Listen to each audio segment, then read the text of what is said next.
Hi, I'm Michael Bracco, and this is Monsterfy, a live character design demo show where I monsterfy things in as many ways as possible on this giant canvas. Today's theme is robots. Now, I know what you're thinking. Robots aren't monsters. And I guess you're right, but I wanted to switch things up a little bit. I was a little inspired as I am about to go back to school and teach. Don't worry, I am not physically going back to school, but I'm going to be learning how to teach through my computer and reach out to my students again. And one of the units that I'm going to be teaching is all on robot design. And I wanted to share some of the tricks I use with my 6th graders and then push past that and see what kind of fun, monstrous designs I can come up with. Now, before we get started, I also just want to say thank you to Frequinator. I don't know if you noticed, but there was some amazing music that was designed specifically for this show. I got contacted by Frequinator. Please follow him on YouTube, show him some love, and he was inspired by Monsterfy to make some music for our show. So please, again, give him a follow. I'm really in love with what he did. Awesome. And don't forget, stay to the end of the episode and check out the gallery of work that was sent in based on last episode's theme, pizza. All right, let's get started. As always, I'm starting with the same 2 tools. 1, my colored marker, which I'm going to use for my rough drawing, and 2, my brush and ink that I use to finalize my art. Now, it's a little different today because I'm doing robots. It's a lot of measuring, it's a lot of figuring things out. So I'm going to be using this a little bit more than normal and a little bit less roughly than normal. As far as the brush and ink goes, well, usually I'm drawing monsters. It's really rough around the edges. It's a lot of organic lines, and so I can kind of make a lot of mistakes, and I do. And I'm gonna today. So we'll see how this works out. If nothing else, it'll be a worthy experiment. All right. So whenever I start talking about robots, I like to talk about some basic shapes first. For instance, if I think about a head, I'm just gonna start with a shape. Shape can be anything. It could be a circle, a semicircle, a square, a rectangle. You pick what you're gonna draw. Again, please draw along with me. As always, you can make your own choices. You can copy what I do, and then take a picture, send it to monsterfytheworld@gmail.com, and I will hopefully be able to put it into a future episode. Let's say we start with a dome, or a semicircle. And actually, for this, I don't even think I need to start with this, just using basic shapes. So I'm going to start with my brush and ink.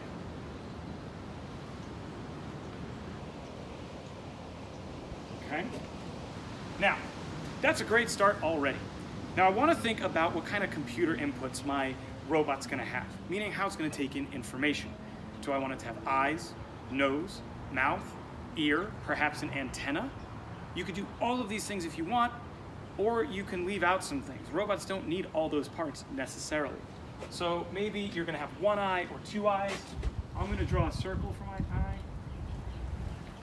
Maybe a little line around it to give it a nice detail. So all I'm doing are using basic shapes. Again, we have a semicircle, circle, inside a circle, inside another semicircle. So we're not making this too complicated. I'm just making sure that we use a few different types of shapes and smaller shapes inside of them, okay? So I'm not gonna give him a nose. I might color in this eye a little bit. There we go. And then let's give him a mouth. All right, so I can, again, just use a basic shape. I might just use another semicircle, okay? You might use a rectangle. I even might put in some lines to separate it into other shapes to make it look like he's got teeth, all right? Now I want to give him an antenna. I can have it shooting straight out of the head, make it off to the side. I can make multiple antennas. I'm going to use some little triangles to give a base point. And then again, more semicircles, 2 straight lines, antenna. So I haven't given him ears per se. I definitely haven't given him a nose, but he absolutely has an eye, a mouth, and 2 antennae. He's already starting to look like a robot, and I haven't done anything too difficult. Now you don't have to give a robot a neck, but I usually like to. And whenever I do, I'm not just gonna give him 2 lines here. I'm gonna give him the kind of connecting point for the neck. another 2 little lines right here, okay? So I've given 2 shapes that are getting a little smaller just to have some fun with that. Next, I'm gonna give him his torso. Now the torso can be any shape you want. 1, 2, 3, 4, 5, 6 sides, which makes it a hexagon, okay? And then in the torso, I like to think about the power sources. Human beings, we process all our food and air and water in our systems that are in our torso. So I like to think about that in my robot. So what I'm gonna do is I am going to maybe make him battery powered. And we don't have to do everything right in the center, so I'm going to put his little battery mark right here. Okay, and I'm gonna put a little border around it. Kind of looks like an old Nintendo. Most of you are too young for that. All right, and of course this is like his battery meter. I'll fill one in at the top. Maybe he's not quite full. All right, so he's got. Now that I've done that, I'm gonna add some shoulders. Maybe I'll have one arm, just a triangle for the shoulder, a rectangle for the arm. I always like to add in a few of these lines just to help out with the making it look more robotic. And I'm gonna give him a big old circle for an elbow so he can bend that arm. Another rectangle for this side, for the lower arm. But let's just give him a kind of humanish hand. Look at that, he's ready for high fives. Just semicircles on the edge. Now the other side, getting close to the edge, I'm gonna give him another shoulder. Again, just a triangle. I've raised it up above the chest a little bit. Makes it look like it's got shoulder pads. Now for this arm, instead of making it straight pieces, I can make it like an octopus tentacle. We know how much I like octopus tentacles, based on episode 1. And for this hand, let's give it like a claw. Next, we want to get to the legs. And the legs are a real fun part of a robot because you can do a lot of things with it. I'm actually going to start with just some actual legs, but you know, you can mess around with wheels, or tank treads, or spider legs, or anything you want. You can really mess around with it. And again, just using basic shapes. So I'm going to come out a little bit like this.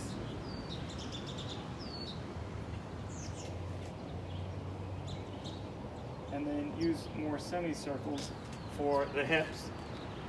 I'm going to make the top of the leg really skinny. And I'm going to make this almost like ice cream cone shape for the knee.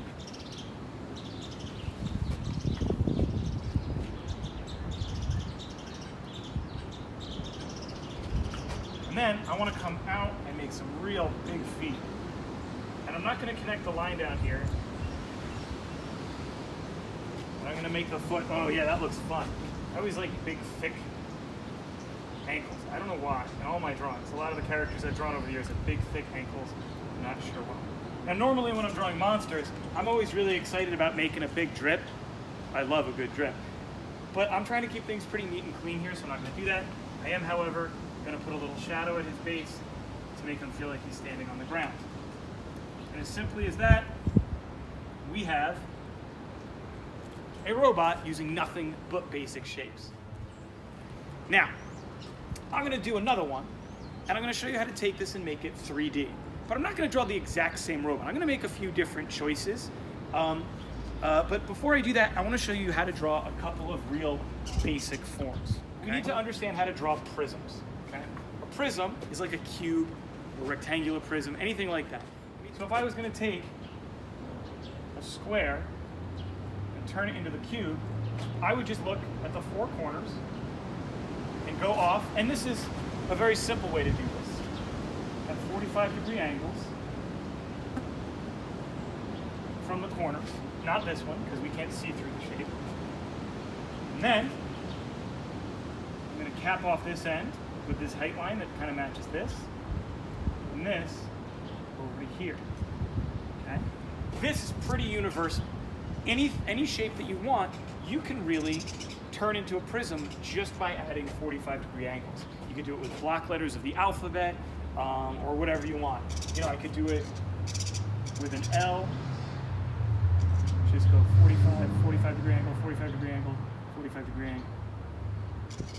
Now, if this is too hard, or you're thinking, yeah, no dice, I'm not going to sit here trying to figure that out, that's totally fine. You don't have to. You could keep doing your drawings using nothing but basic shapes. As you see, it really works.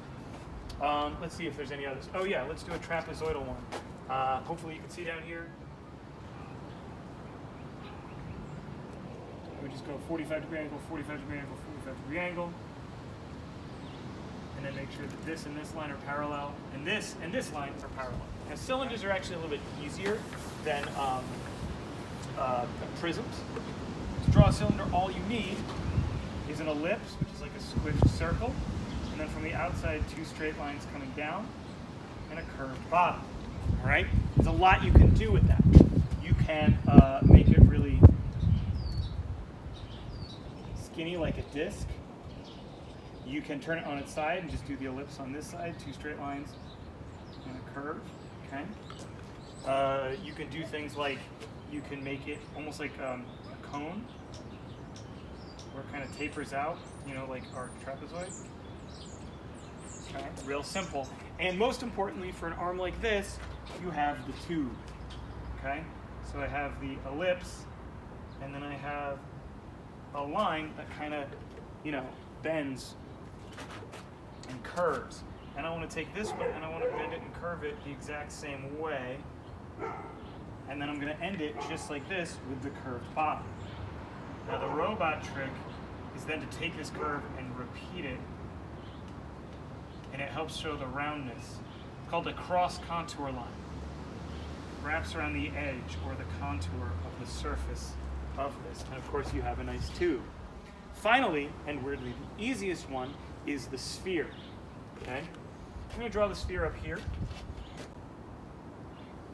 So when I show my students how to draw a sphere, I always say, how do you make a circle into a sphere? And they all answer the same way. Add a shadow. Sure, you could do that. You have to know how, but you can do that. But we're not really dealing with values and shadows right now. So how can I, with just a black line, turn that into a sphere? I like to give it an equator, right? Not a straight line, but from the center left to the center right, a curved line. And all of a sudden, it kind of gives it that roundness by using the same type of cross contour line that I used down in the tube here. If I use that as a basis, I can do things like build the dome by drawing a semicircle, keeping these corners, and then curving right here. Or if I'm looking down at it, it would be an ellipse, just like the top of a cylinder, with a curved bottom right here. Okay. So here we have a robot. We have all these different forms. How do we put it all together? Now again, I am not going to just draw the same exact robot. I'm going to make some changes. I'm going to see the different things I can do and maybe give them wheels or tank treads for legs and have some fun with that. So let's give it a shot. So I think instead of doing this, the dome head, I do like it, but I want to go a little bit boxier. I'm going to come down here and I'm going to use a trapezoid head. So I'm going to start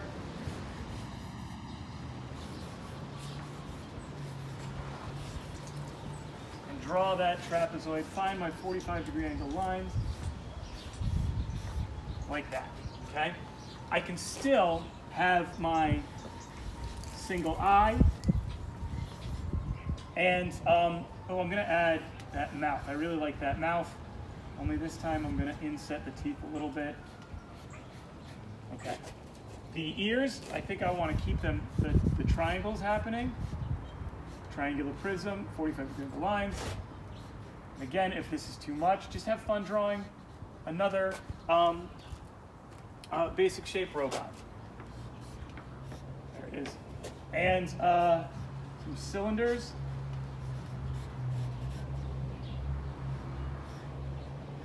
And yeah, some shapes up at the top. So let's put that in with my ink. So I'm going to start with this eye and trapezoid. Okay, circle for the eye, and the eyeball. Then I'm going to add the 3D parts. But the reason I did it in blue first, it gets tricky when you're trying to figure out what lines overlap what parts. So lines are crisscrossing all over the place here, but now that I've plotted it out, I can really make some good choices. Finally, I'll add in his teeth.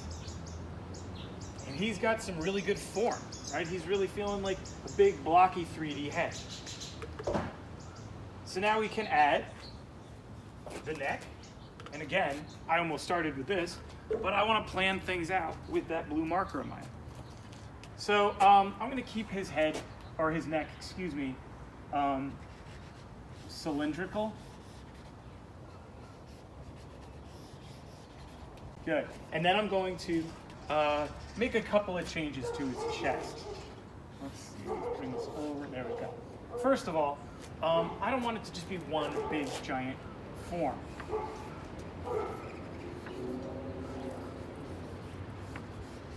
So I can build this prism around him as a box, but then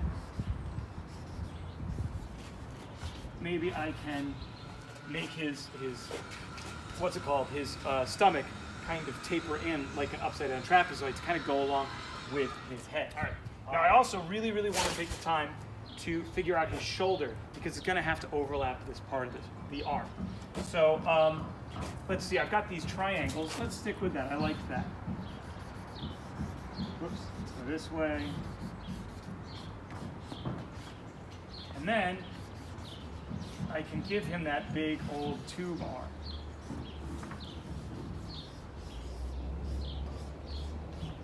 Pretty helpful. All right. I'm gonna fill this piece in black just to make the arm stand out, add a little contrast. You can find good places to add black. It's always a good idea. I'll add in the chest. I'm going to add a little triangle here, make it look like he's got robot pectoral muscles. The robot doesn't want robot pectoral muscles.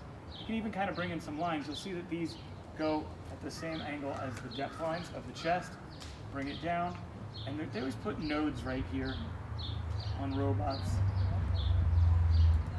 And a line right there. All right, so I'm going to build this up. I'm going to actually start with the fingers. And I've got these semicircles here, or semi-ovals, and I'm curving the back to make it look 3D. The palm itself is a dome. You can see right here. This is a curved line, and this is a curved line. And then the bottom thumb, again, is the same thing. Although this cylinder overlaps the thumb in a slightly different way. Okay. Finally, I'm going to put in this tube. Just follow the line that I've sent out. I've already set up.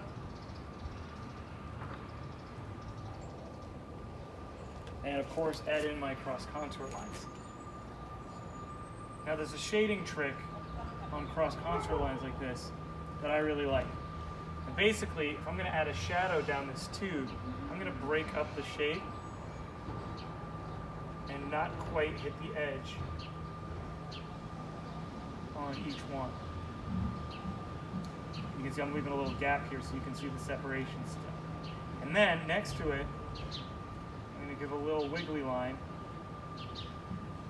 in each one that makes it feel a lot like metal. Okay? So a nice little easy way to mess with that. All right, so let's bring in this form. Okay? Ooh, these look like eyes. Let's actually give him a secondary mouth. Why not, right? We can do whatever we want.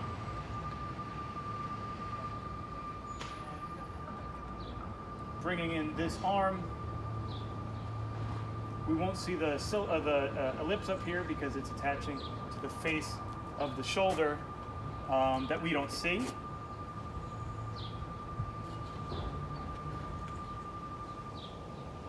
And then I'm going to bring this arm this way.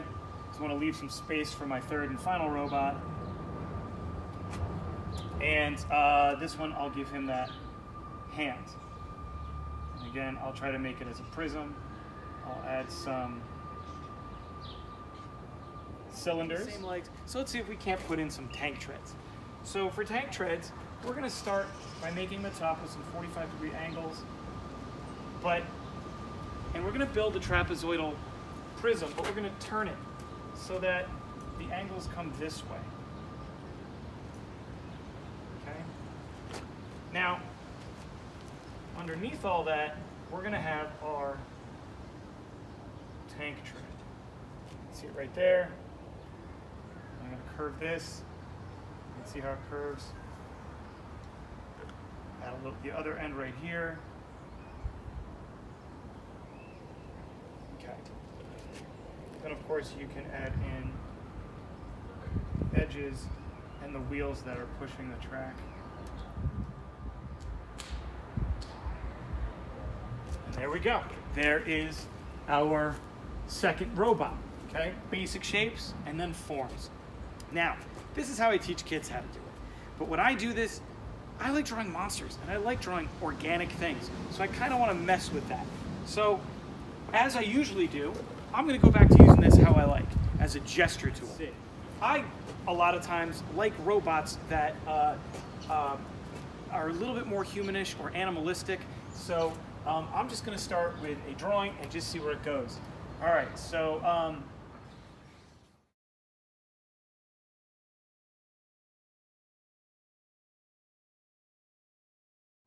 okay, so I've got this gesture, and then I'm just going to kind of play and see what happens.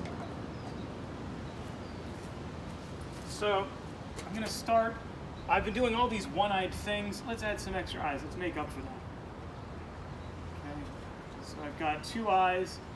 Again, I'm turning them into cylinders. Okay. I'm going to make his mouth just kind of like a big speaker. So I'll even add some like the kind of speaker texture right there. Add a little thing up here. I don't know what this is. It doesn't matter. Half the fun of robots is just making stuff happen and making it feel like it was on purpose. All right, so I'm going to flatten the side of his head. Like that.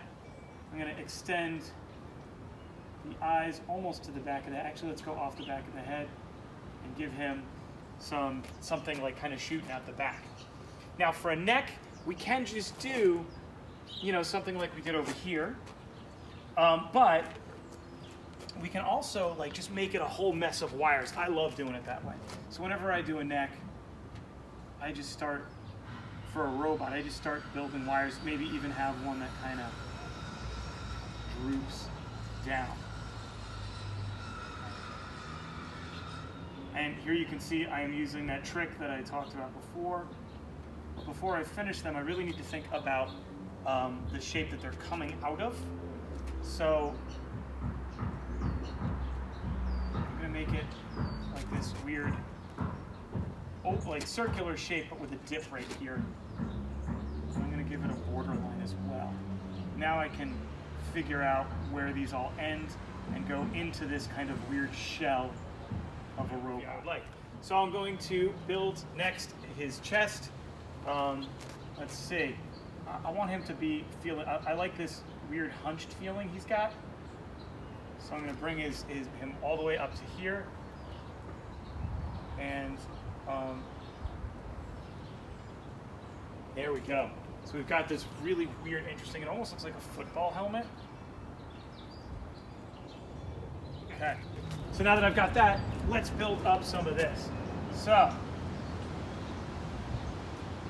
as I do this, I want to make more places for like weird wires to come out of. So all of him, all he is are limbs just attached by these wires.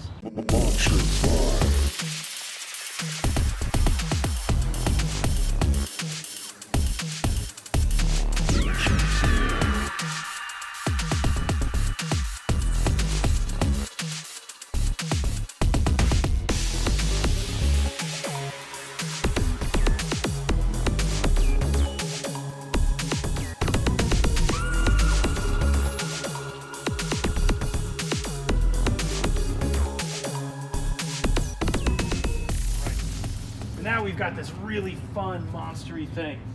And I kind of didn't know what to do with the bottom, but I feel like we could have some fun with all these wires.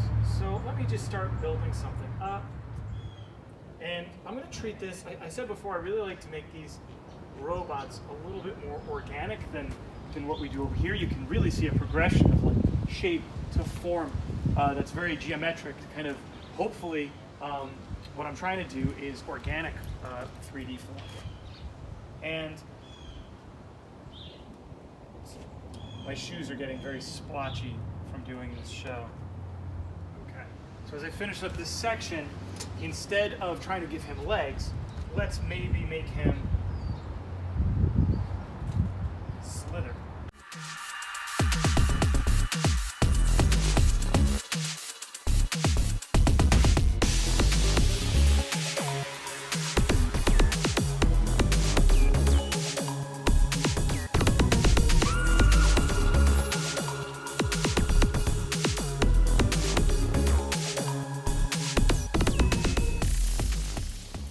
Alright, and here we have our weird rising snake robot. And again, this all started with nothing but very simple, basic shapes, learning how to draw a few forms, using those forms to reinvent, but 3D-ize our robot. And then once we understand that, then we can kind of go a little bit more gestural and organic and freeform and still feel very robotic. So thank you for joining me. This has been